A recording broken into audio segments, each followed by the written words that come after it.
ఉగ్రవాదంపై పోరాటంలో భారత్కు పూర్తి మద్దతు ప్రకటించారు రష్యా అధ్యక్షుడు పుతిన్. భారత ప్రధాని నరేంద్ర మోదీకి ఫోన్ చేసి పహల్గామ్లో జరిగిన ఉగ్రదాడిని తీవ్రంగా ఖండించారు పుతిన్.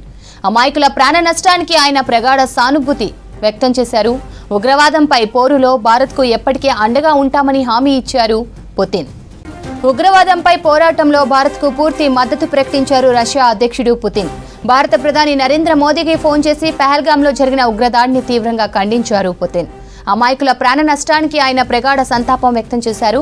ఉగ్రవాదంపై పోరులో భారత్కు ఎప్పటికీ అండగా ఉంటామని హామీ ఇచ్చారు పుతిన్. డీటెయిల్స్ ఢిల్లీ నుంచి మదార్ అందిస్తారు. మదార్, పాక్కు చైనా మద్దతిస్తా అనటం, అదే సమయంలో నేనున్నానంటూ భారత్కు రష్యా ముందుకు రావటాన్ని ఎలా చూడాలి? చాలా కీలక పరిణామం శ్రవంతి ఇది. ఇప్పటికే రెండు దేశాల మధ్య, పాకిస్తాన్ భారత్ మధ్య ఉద్రిక్తతలు ఉన్న నేపథ్యంలో పాకిస్తాన్కి మద్దతుగా తుర్కియాకు సంబంధించిన నేవీ షిప్స్ రావడం కావచ్చు, దాంతోపాటు ఇవాళ చైనాకు సంబంధించినటువంటి మద్దతు పాకిస్తాన్కు లభించడం, దాంతోపాటు అజర్బైజాన్ దేశం కూడా పాకిస్తాన్కు మద్దతు తెలిపిన నేపథ్యంలో మూడు దేశాలు పాకిస్తాన్కు బాసటగా నిలుస్తున్నటువంటి ఇదే తరుణంలో ఇప్పుడు భారత్కి రష్యా నుంచి కీలకంగా వ్లాదిమిర్ పుతిన్ కొద్దిసేపటి క్రితమే ప్రధానితో మాట్లాడారు.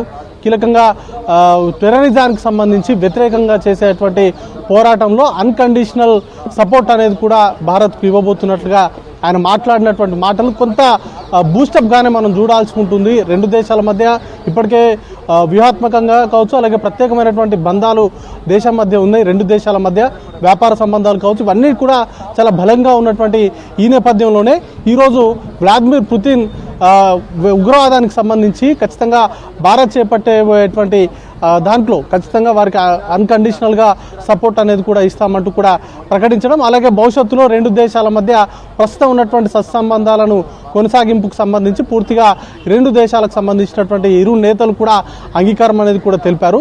దాంతోపాటు ఇది చాలా కీలకంగా రెండు దేశాలకు సంబంధించి గతంలో రాఫెల్ వంటి యుద్ధ విమానాల కొనుగోలుకు సంబంధించినటువంటి అంశాలు కావచ్చు, అలాగే పెట్రోలియంకు సంబంధించినటువంటి ఉత్పత్తుల కొనుగోలుకు సంబంధించినటువంటి అంశాలు కావచ్చు, భారత్కు రష్యాకు మంచి సంబంధాలు ఉన్నాయి. వాటిని కొనసాగింపుగానే ప్రస్తుతం ఈరోజు జరిగినటువంటి ఈ సంభాషణకు సంబంధించి, ఎందుకంటే రెండు దేశాల మధ్య ఎప్పుడు యుద్ధం వస్తుందా అనేటువంటి సిచ్యువేషన్స్ ప్రస్తుతానికి నెలకొని ఉన్నాయి.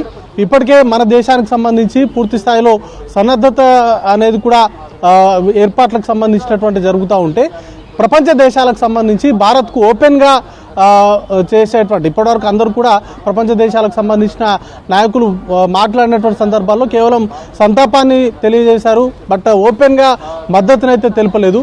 అట్లాంటిది రష్యా సంబంధించిన అధ్యక్షుడు వ్లాదిమిర్ పుతిన్ నేరుగా ప్రధానితో మాట్లాడడము, ఓవైపు మృతులకు సంబంధించి సంతాపాన్ని ప్రకటిస్తూనే యుద్ధానికి ఇటు టెర్రరిజానికి సంబంధించి వ్యతిరేకంగా భారత్ చేసేటువంటి పోరాటానికి తమ మద్దతు ఉంటుందనేటువంటి అంశాన్ని చాలా స్పష్టంగా చెప్పారు. ఇది కొంత బూస్టప్గానే చూడాల్సి ఉంటుంది. ఒకవేళ రెండు దేశాల మధ్య కనుక యుద్ధం అనివార్యమైనటువంటి పరిస్థితులు కనుక తలెత్తినట్లయితే రష్యాకు సంబంధించి వారికి సంబంధించినటువంటి సహకారం అనేది కూడా చాలా అవసరంగా ఉంటుంది. ఇక ఈరోజు జరిగినటువంటి యుఎన్ సెక్యూరిటీ కౌన్సిల్కి సంబంధించి కూడా రష్యా పర్మనెంట్ సభ్యత్వం కలిగినటువంటి దేశంగా ఉంది. వారికి సంబంధించినటువంటి అక్కడ కూడా యుఎన్ సెక్యూరిటీ కౌన్సిల్లో కూడా మనకు ఆ మద్దతు కావాల్సినటువంటి సందర్భంలో రష్యా మనకు అనుకూలంగా వ్యవహరించేటువంటి అవకాశాలు ఉన్నాయి. వాటికి సంబంధించినటువంటి బంధాల కొనసాగింపులో భాగంగానే ఈరోజు జరిగినటువంటి ఈ కన్వర్జేషన్ కూడా మనం చూడాల్సి ఉంటుంది. అయితే మే 9వ తారీఖున వారికి సంబంధించి విక్టరీ డే పెరేడ్ అనేది కూడా ఉంది. దాంట్లో మొదట ప్రధాని పాల్గొంటారనేటువంటి కమ్యూనికేషన్ ఉండే, బట్ ప్రస్తుతం రెండు దేశాల మధ్య నెలకొని ఉన్నటువంటి పరిస్థితుల నేపథ్యంలో ప్రధాని పర్యటన అనేది కూడా వాయిదా క్యాన్సిల్ చేశారు. రాజ్నాథ్ సింగ్ను పంపిద్దాం అనుకున్నా కూడా రెండు దేశాల మధ్య ఇప్పుడు ఉన్నటువంటి పరిస్థితుల నేపథ్యంలో ఎవరు కూడా ఇట్లాంటి టూర్స్కి అయితే వెళ్ళడం లేదు. పూర్తిగా త్రివిధ దళాలకు సంబంధించినటువంటి సన్నద్ధత కావచ్చు, లేకపోతే హై లెవెల్ మీటింగ్స్కి సంబంధించినటువంటి వరుసగా భేటీలు అవుతున్నాయి. దానిలో భాగంగానే ఎవరు కూడా వెళ్ళట్లేదు.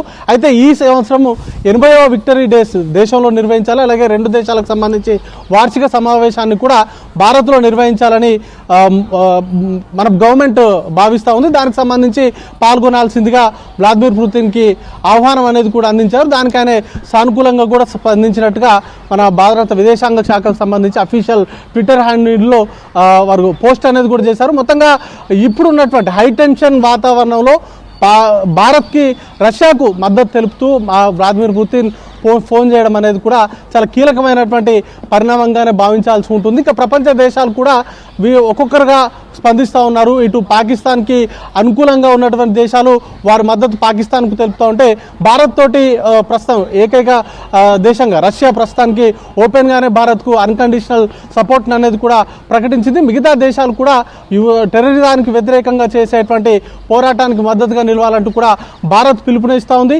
ఈ 22వ తారీఖున జరిగినటువంటి ఉగ్రదాడిలో అమాయకులైనటువంటి ప్రజలు తమ ప్రాణాలు అనేది కూడా కోల్పోయారు. ఒక హెయినియస్ క్రైమ్గా దీన్ని ఇప్పటివరకు ప్రపంచ దేశాలు అభివర్ణించాయి. అయితే టెర్రరిజానికి సంబంధించి భారత్ చేస్తున్నటువంటి పోరాటంలో వారు ఏ మేరకు పాల్గొంటారనేది కూడా చూడాల్సి ఉంటుంది శ్రావంతి.